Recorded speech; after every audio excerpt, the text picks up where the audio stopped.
Hello বন্ধুরা, সুপর্ণা রান্নাঘরে সবাইকে স্বাগত। আশা করছি আপনারা সবাই ভালো আছেন। আজকের আমার রেসিপি ডাবের শাঁস দিয়ে চিংড়ি। এই রেসিপিটা আপনারা বাড়িতে তৈরি করে খেয়ে দেখবেন, খুবই ভালো লাগবে। আর আমার এই ভিডিও প্রথম থেকে শেষ পর্যন্ত দেখার অনুরোধ রইল, আর আমার চ্যানেলে সাবস্ক্রাইব করে আমার পাশে থাকার অনুরোধ রইল। বন্ধুরা, আমি ডাব নিয়েছি।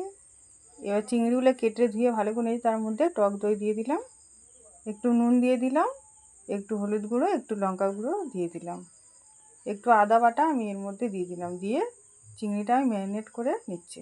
ম্যারিনেট করে সরিয়ে রেখেছি। ডাবের জলটা দেখুন, আমি এটাও কাজে লাগাবো, রেখে দিলাম। ডাবের শাঁসগুলোই কেটে নিয়েছি। সর্ষে কাঁচা লঙ্কা আমি বেটে নিয়েছি।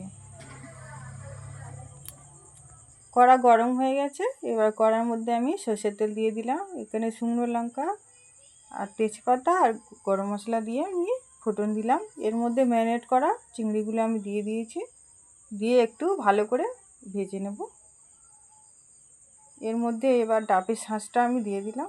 এটাকেও একটু নেড়েচেড়ে ভেজে নেব। এবার বাটা মশলাটা আমি দিয়ে দিলাম, কাঁচা লঙ্কা আর সর্ষে বাটাটা। এখানে খুব বেশি মশলা আমি দেবো না, অল্প মশলা দিলাম।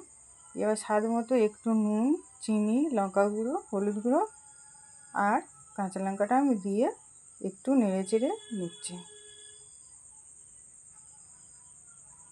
এবার যে ডাবের জলটা ছিল এর মধ্যে আমি দিয়ে দিলাম, দিয়ে একটু নেড়ে নিলাম। 2 মিনিটের জন্য আমি চাপা দিয়ে রাখবো, খুব তাড়াতাড়ি রান্না হয়ে যাবে।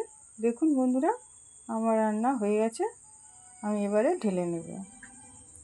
ঢেলে নিয়েছি, দেখুন কত সুন্দর হয়েছে। আপনারা এইভাবে করে খেয়ে দেখবেন, গরম ভাতের সাথে খুবই ভালো লাগবে। আর আমার এই রেসিপিটি যদি ভালো লেগে থাকে একটা লাইক করবেন, কমেন্ট করবেন আর বেশি বেশি করে শেয়ার করে দেবেন।